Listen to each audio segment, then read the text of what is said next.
Thanks a lot. Good morning, everyone.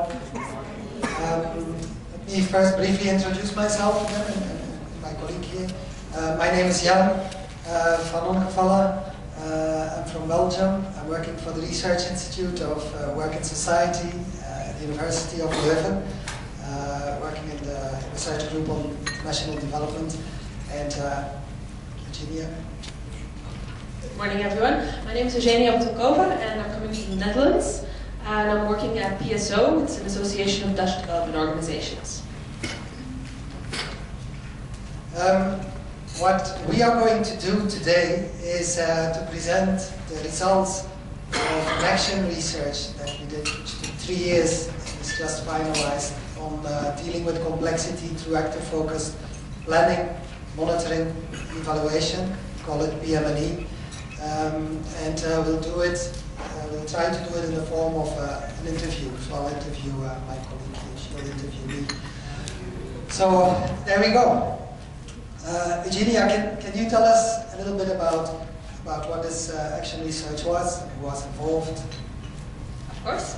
So, actually in this program there were 10 organizations involved, development organizations, and you can see them over there. And what they did is they started to explore through this process PM&E approaches that would help them to deal with complex processes of social change. There was a mix of organizations, some large organizations like Oxfam and some very small ones, and they looked at very different kinds of approaches. So for instance, you see over there, they used aspects of outcome mapping, aspects of most significant change stories, client satisfaction instruments, sense maker, and some personal goal exercises. So that's a bit the scope of what we're talking about. So most of the organizations, when we started, they already had log frames in place. They had M&E systems in place. But they saw that these log frames did not help them to deal with their complex context that they were working in, and with their more complex programs. So they each had their specific organizational challenge that they wanted to address through this program. And here we've just listed a couple of the rationales for participating. One very strong one is they wanted to learn. They wanted to learn about the effect of their programs. They also wanted to show the results that aren't easily measurable, so more the intangible results. They wanted to strengthen relationships within their programs with all the different actors. They wanted to also stimulate ownership for PM&E.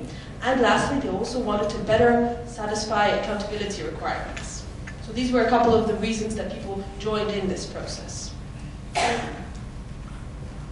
Now, what did our process look like? This might look a bit complicated, but I'll just wanted to briefly tell you because it was quite a large process with 10 organizations over the span of 2.5 years. And it was really taking place on 2 different levels. On the one hand, the inner circle you see over here, so more the kind of reddish circle, that was the organizational cycle. So each organization had their own approach that they were piloting and their own action research, and they went through a process within their own organization and with their partner organizations. Now, on top of that, bringing all these 10 organizations together, we had a collective process. And during this collective process, we would come together every couple of months for face-to-face meetings. We call them collective learning moments, where we really try to get these organizations to do what we call peer assist, to do peer exchange, to help each other get further in their process. So that was more internal, so within these 10 organizations. We also did some external conferences where we showed the results, what was happening and how it was going on. And we have a number of publications which we're very happy to share with you. Yes, so I hope that's a bit clear what we did on all these different levels. Now perhaps I've told you a little bit about the process, and what we really learned throughout the process was that each of these approaches piloted were so-called actor-focused approaches. Perhaps, Jan, you can tell us a little bit about what that means?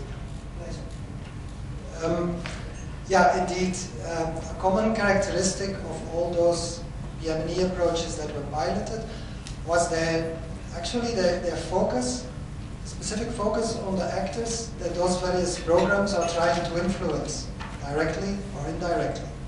And we observed 2 important characteristics of an actor-focused approach.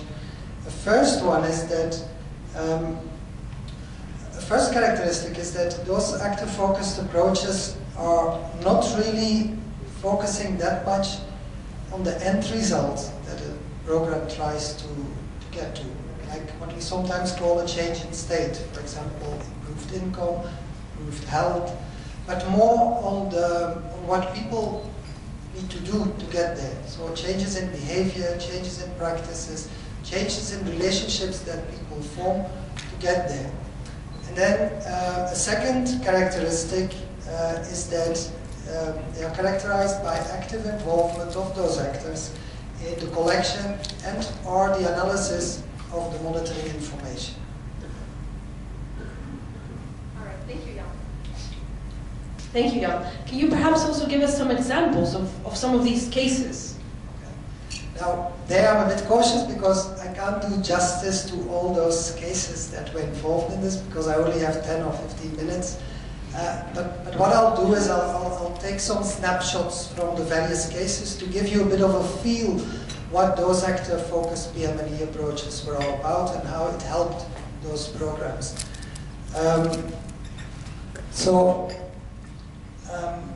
Something that I forgot to show, but maybe what I can show you, I have this slide to illustrate that those various actor-focused PM&E approaches are used to get focus on actors that can be situated at different levels according to the different spheres of influence of a program.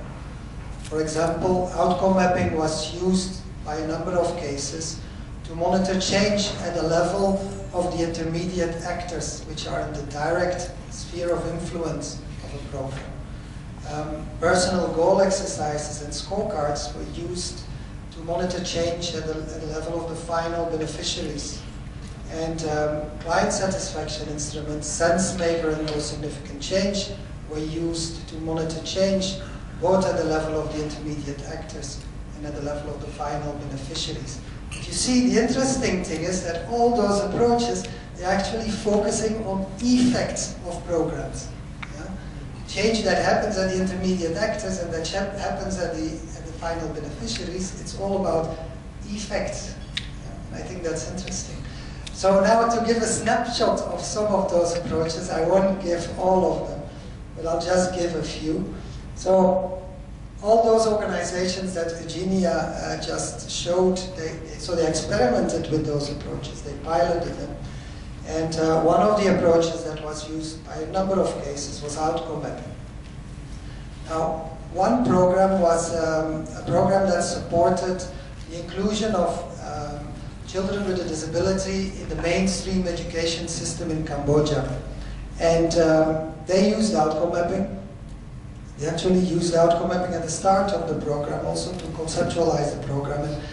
And outcome mapping was very useful for that program because it helped them to determine the local key agents of change.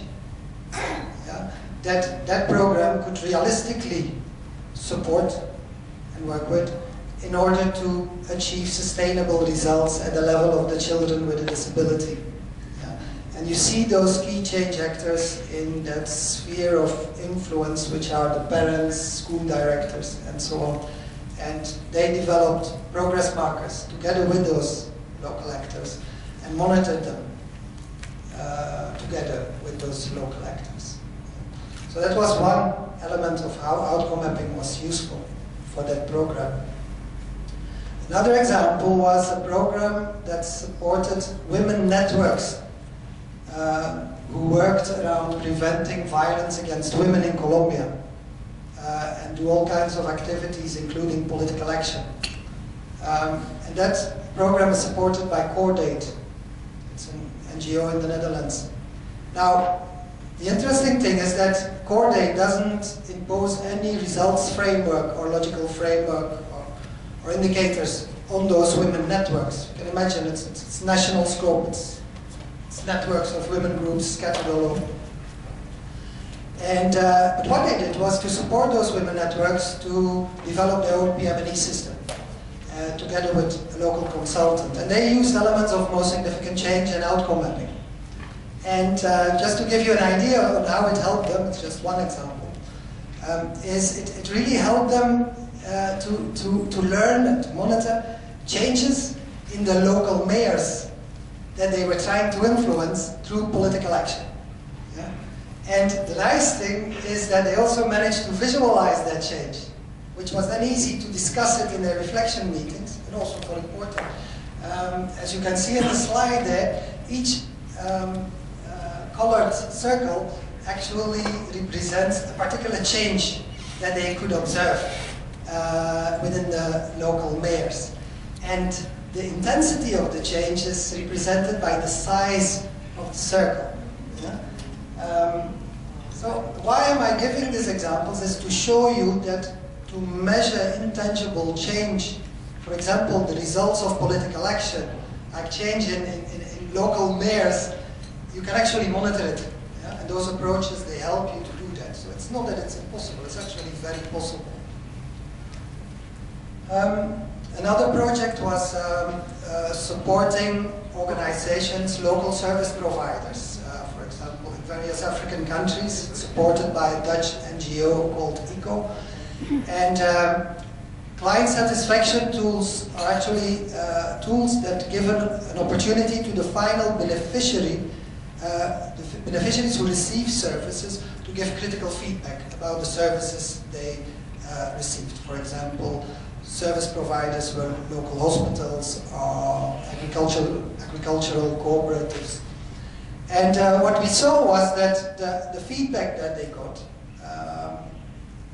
actually helped them to adjust their work and the activities that they were doing. And that of course helped to avoid the situation as the one that you see in the cartoon. Yeah? It might sound logical, but it needed an effort to actually use those tools, to go to those beneficiaries, to get the feedback, do something with it, and then feed it back to the beneficiaries to show, look, this has happened with the feedback that you gave. Another example that I wanted to give you was an example of a program that supports agricultural value chains. There was one on tea production in Vietnam and another one on coffee production in Nicaragua. And it's supported by a Belgian organization called KULeuven. And that organization, they use SenseMaker. But now SenseMaker is, I don't know if you know it, but it's a monitoring, it's a methodology that the program used, not really, they didn't think of using it as a monitoring approach, but they used it to get insight in a quite intangible issue that they were interested in. Now, what was the issue they were interested in? They were interested in getting an understanding about the inclusiveness of various actors involved in a value chain.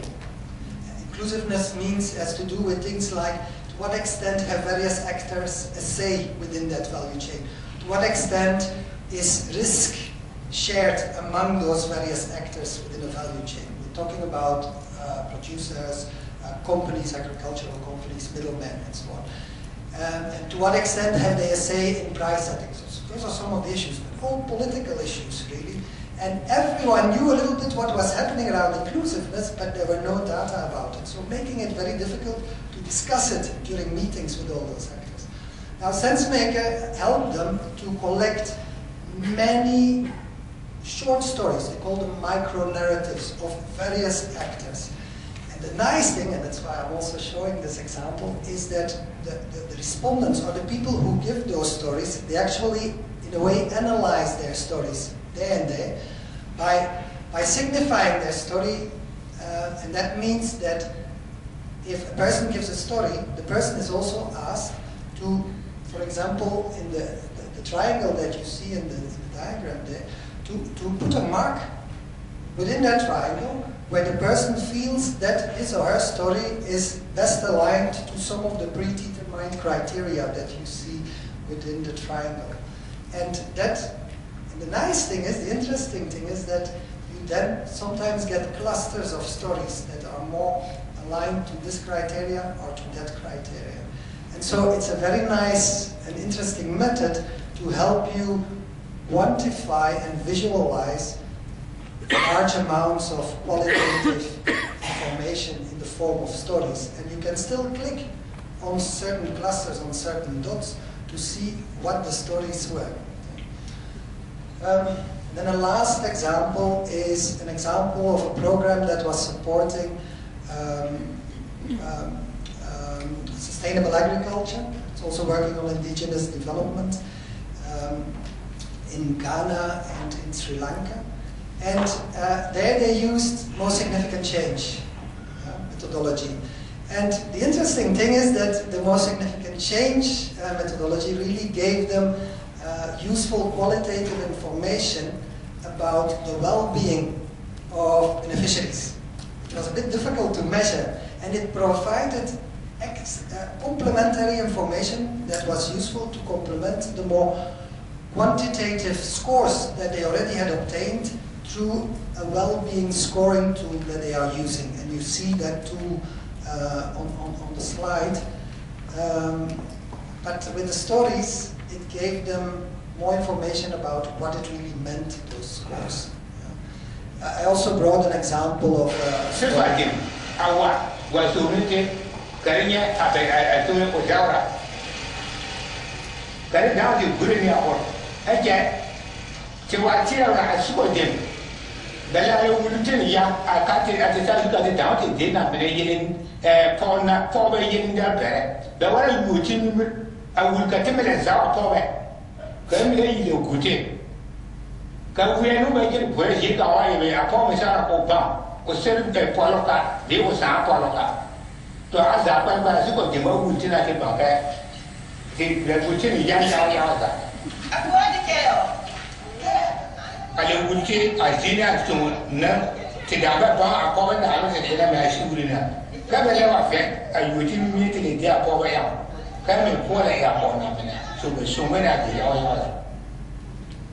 Great, this is just an example of a story, and you might think that's just a story, they are saying that, is that true? But the power of those stories lays specifically in the discussion that happens around those stories. Yeah, when they reflect on those stories as a team, to say what does this mean for our program? And you use a number of stories and you select the most significant, and in the discussions that's where the learning happens. But at the same time you have stories to illustrate. Okay, so I'll stop here with my illustrations of the various PME approaches, but now, maybe to recap, is why did we do this action research? Well, we did it to find out that those approaches, active-focused approaches, can actually help organizations deal with complex change. And maybe, Euginia, you can tell us a little bit what our insights were and how far the advantages of those approaches to help organizations deal with complex change. Yes, thank you. So, like Jan was saying, we saw that throughout this process, while working with these organizations, they came across various advantages of active-focused PME approaches for dealing with these kind of intangible and complex issues. We divided, just so you know, we divided it into 4 different aspects. That's how we kind of unpacked the complex issue of complexity.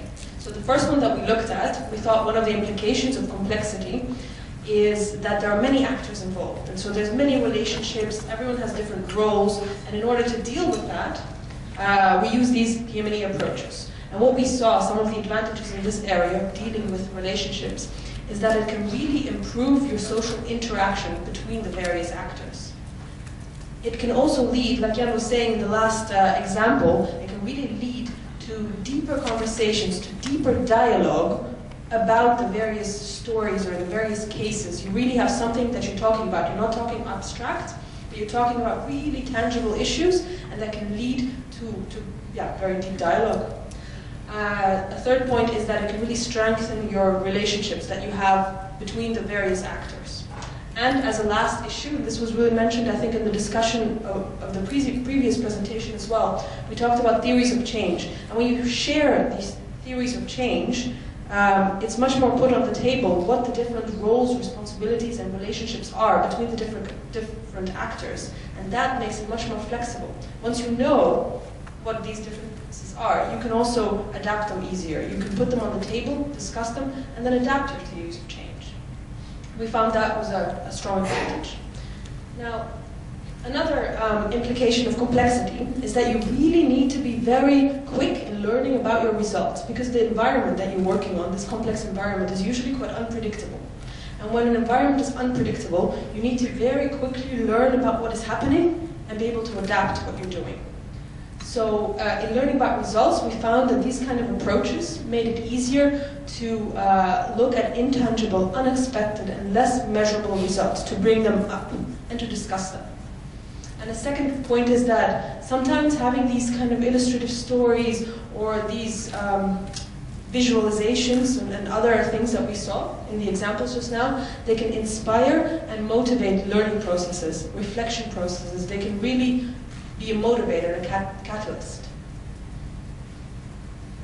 A third issue that we looked at was, of course, the issue of accountability, because however you want to call it, it still remains very important. But we made it broader. We didn't just look at upward accountability towards our donors, we also looked at downward accountability towards beneficiaries and horizontal accountability towards your peers or your partners. What we saw there is that these kind of approaches really can show a wider variety of results, so not just focusing on one type of result. They can also lead to more transparency, more trust, and more empowerment, because people are really participating in the PM&E approach. It is active focused, and that way people are sometimes also more empowered to participate. And the last point is that cherry picking, because that's what you hear very often about most significant change stories, is that it's just cherry picking the positive stories. But this becomes much less of an issue as the monitoring information is primarily used for critical reflection, for dialogue. It's the basis. And then what you document is also the dialogue around it. And as a last area that we looked at is this issue that also came up earlier today, is this issue of adaptive capacity. And how can we strengthen the adaptive capacity of all the organizations involved, of the programs involved. What we saw is that these PM&E approaches can really actually be in themselves a capacity development process, and that through using these approaches, the individuals involved, the actors involved, they get to know much more about PM&E, what is PM&E and how to do it, and they feel empowered to participate themselves. Furthermore, it can lead to increased critical self-reflection, and it can also really focus the attention of both field staff and partners on the effects of the program. So you really are talking about something concrete. You're talking about what is the effect of what it is that I'm doing, actually. And that can lead your dialogues and your discussions. And the last point here is that when you use these approaches, it's not just the PM&E people involved.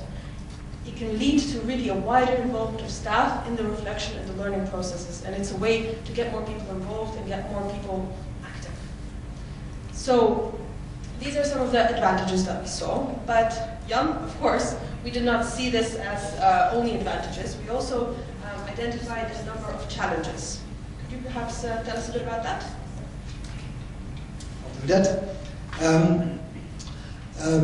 Some of the challenges that we saw, also in terms of, I'll follow the same sub-questions, first of all in dealing with relationships, is that it takes time. It's very often not normal practice, standard practice, to put an effort to build relationships with people that you try to influence, or with partners and so on.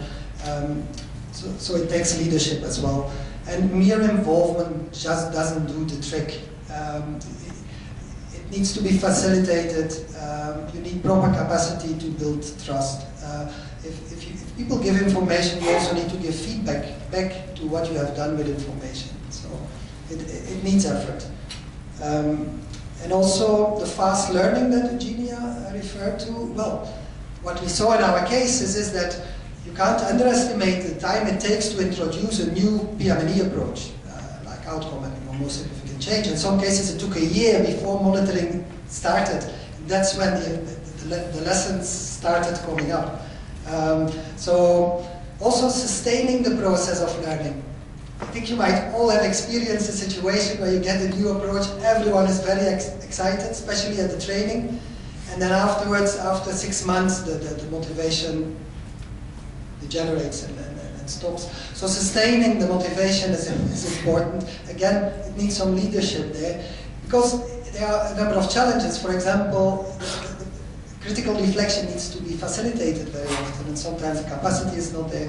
Sometimes it's still seen as extra work, too much focus on data collection. We collect very nice data, and then we forget to reflect on the data. Even with active focused PM&E approaches, it's still a challenge, and we saw that in the cases. In terms of strengthening accountability, so it really helped the cases to be more accountable. As Eugenia said, we saw also some challenges. For example, for upward accountability, if you really want to, what we saw in the cases is that it was very much monitoring for improving your program, learning about effects and results to improve your program. And it's more about learning about contribution, but if you want to now prove causal relations between activities and effects, it will still be necessary to do once in a while more evaluative processes where you go deeper, using different approaches like the one that John Main talked about the first day, case comparative analysis, theory-based approaches. Downward accountability, if you want to be accountable to for example, the beneficiaries, even there we saw in the cases that sometimes it takes time before you get honest feedback. But we saw it happening. If you read the report, you will see how organizations dealt with it. But it doesn't happen automatically, so we can't make the mistake to say, okay, we are going to use most significant change, and you'll get honest feedback. No, you have to work on it. Horizontal, also there, for horizontal accountability, it's always good to talk about it, but if you don't create the space for people to meet, you won't have a horizontal accountability. It won't just happen by an intranet. You need to be face-to-face sometimes, and you have to acknowledge power issues and deal with them, but not just put them under the mat. You have to recognize them and work with them, and be open about them. And another last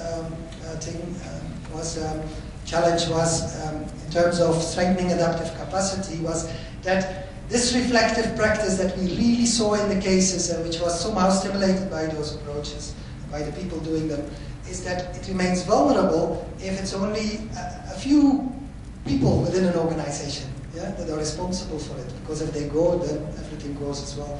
And anchoring in a program's day-to-day work remains a challenge. It doesn't happen from today to tomorrow. You have to work on it. So, okay, this is just an overview of the main conclusions. But what we really saw here, and I think it's important to, we just want to show you this, is that development really is not only about problems that can be fixed. In some cases it is. In some cases you can do things to fix certain problems, like build a road to fix a transport problem, or do a vaccination program to work on a medical problem. Even then sometimes can be complex. But still, there you can use linear approaches, logical frameworks. I think it's worthwhile to do that.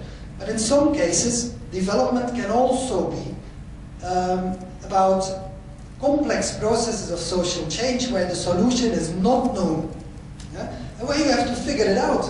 And there you have a diversity of actors that challenge current practice, and they're actually looking for solutions, experimenting with alternatives.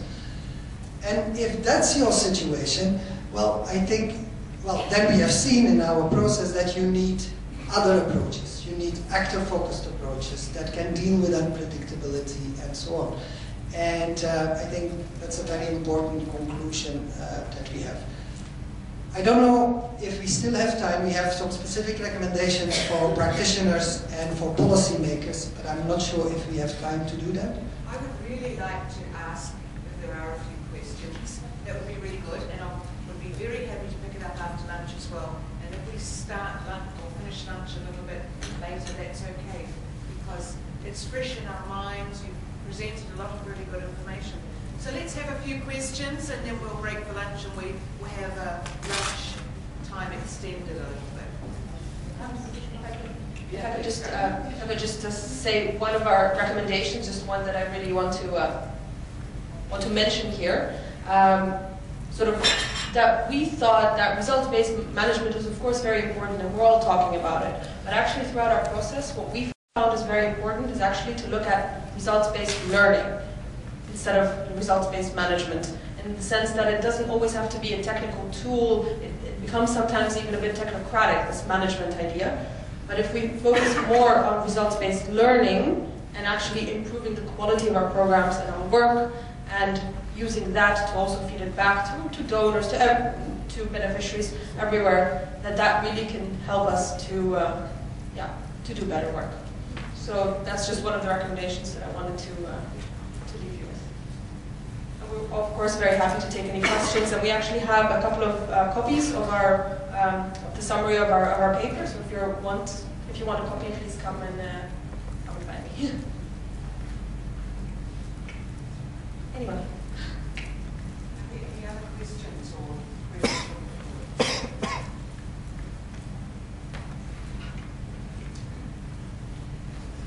Thank you. I thought that was a really interesting presentation. I guess my main question is on one of the challenges you identified, looking at beneficiary satisfaction, and that it was sometimes difficult to get honest feedback, because that's a problem that we encounter all the time. We'll ask about how the services were, and they'll say, "Oh, it was fine." And I think one of the things we're trying to avoid is having the service provider ask those questions and have someone sort of more external. But I was just wondering, in this situation, what were some of the ways that they tried to overcome that response bias problem?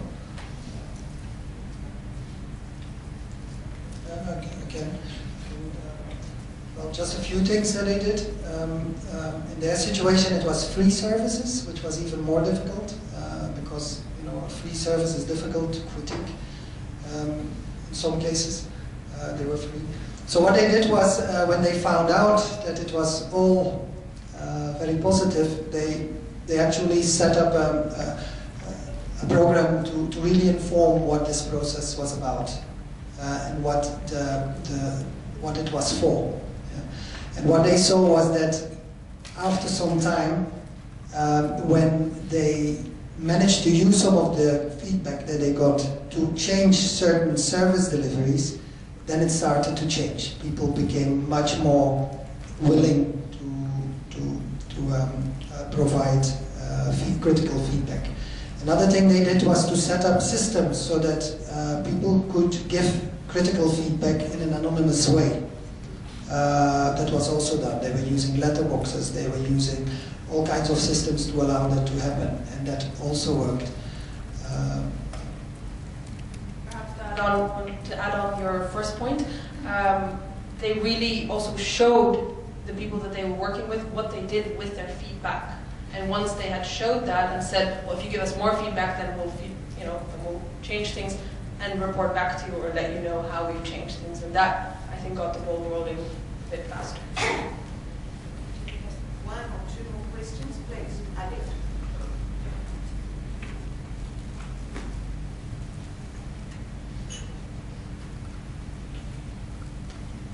I have two questions. The first question is, how do you apply the approach within this program? Because you involve 10 Dutch and Belgian development organizations. How do you apply that across this program? Are you applying within the current or ongoing projects that they have, or you are creating a new one? That's the first question. And then the second question is, how this organization respond to the findings of this program or the results of this program that maybe could be part of their learnings? Are they making any decision regarding to the approach to the MNE, or what are their decision or their action plan around that? Thank you.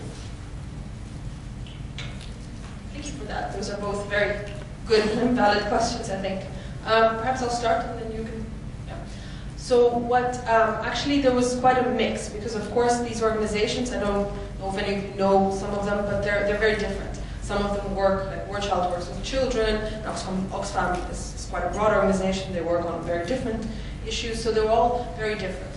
So they were also had their own specific challenges that they brought within this program. And we stimulated them to also really look first at the beginning of the program, look within their own program and see what it is that they wanted to address. And then we as so-called conveners, people kind of facilitating the process, to bring that together in some way. What we tried to do is, on the one hand, they were doing a pilot, so they were piloting a PM&E approach, usually a new, more innovative approach, as you could see. But at the same time, they were doing an action research on top, kind of researching what the effects were of that new approach. And at the same time, the lessons that they were getting from that action research, bring that back into their next program cycle. So kind of to make it more of a loop. You mentioned yesterday, kind of to bring that all together.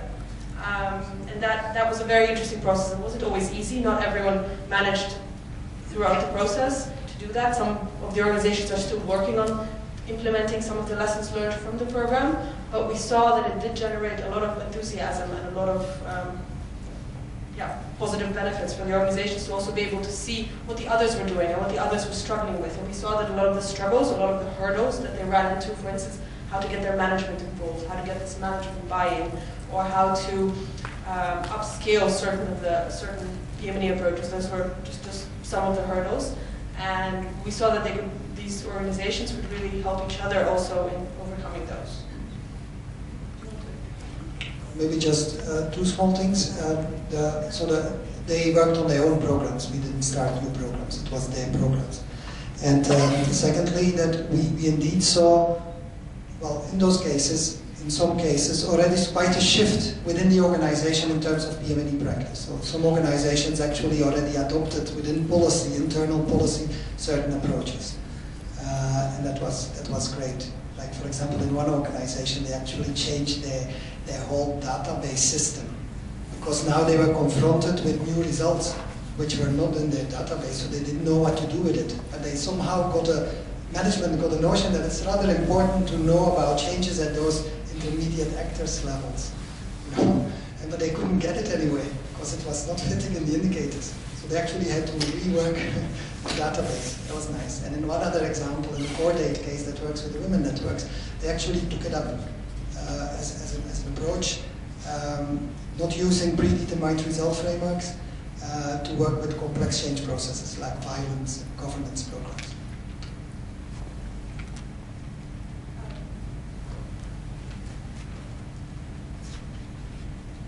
One of your recommendations on the screen is explore PME experimentation space. How do you recognize opportunities? Like, what advice would you give? What sort of opportunities would you go into experimenting? Well, this recommendation comes from a very interesting observation. Like, sometimes as organizations, we hide behind the donors. We say, like, look, the donors are telling us to do this and this and this, we just follow. It's actually not always true. What I'm trying to say is that what we observed again and again and again in this program, but also in other programs, that of course donors have their requirements, but within those requirements there's lots of space for experimentation, and using that approach and adapting that approach that you think is useful for your work. And that experimentation space, especially at operational level, when you then you do the program and you work with your partners, it's very possible. We saw that again and again. Like, for example, in Belgium, and I mean in many countries and also international, the logical framework is still very much standard. Well, the panel is there. I have a few words to say about it, but it's there. But if it's used at strategic level, I mean, you still have a lot of operational space to then use some of those approaches to make sense about what you do. So and I think we have to explore that space much more, and we also have to protect that space, because maybe a last thing that I can say about that, because I see it happening again and again, sometimes it's an NGO that, I mean, the back donor gives money to an NGO, and then the NGO works with partners, and it's the NGO that actually puts a lot of requirements to those partners, and you get a lot of logical frameworks at that space. And there is totally no flexibility between an NGO and his or her partners. And we mess it up sometimes there. And that's why we need to take advantage of that space. I'm a bit extreme now, because... but just very, if I could just also project this part, because we're just talking about the policymakers, and we actually also have some recommendations for them. You can see them on the screen. I will read them out. And just while we're waiting for this gentleman to start, we will discuss coming back after lunchtime. We're not going to have panel discussion this morning. My apologies to the panel because we're running very late, but we'll get him to talk to the panel later. Last question to you, sir. It's more of a comment, a very quick comment. I was involved in similar action research regarding how we can improve our reserves risk management. And similar to what you explained, once you find good recommendations from action research, it's much easier to do during the action research. But once the recommendations will come out, integrating them in the regular planning through all of other programs which are happening is much more difficult. And one of the good examples I found was actually in VICO, their Indonesia project. They actually built the learning component as one of the third objectives or the last objective within the program design itself. And that kind of helped to get this into the institutional cycle, which is often a very big challenge, easier in a one-off example or a study, but not into a regular program. It's a great way to be, as organizations, to be proactive than to be reactive all the time. And that's what VICO did, to be proactive in that. Thanks for that example. Thank you very much.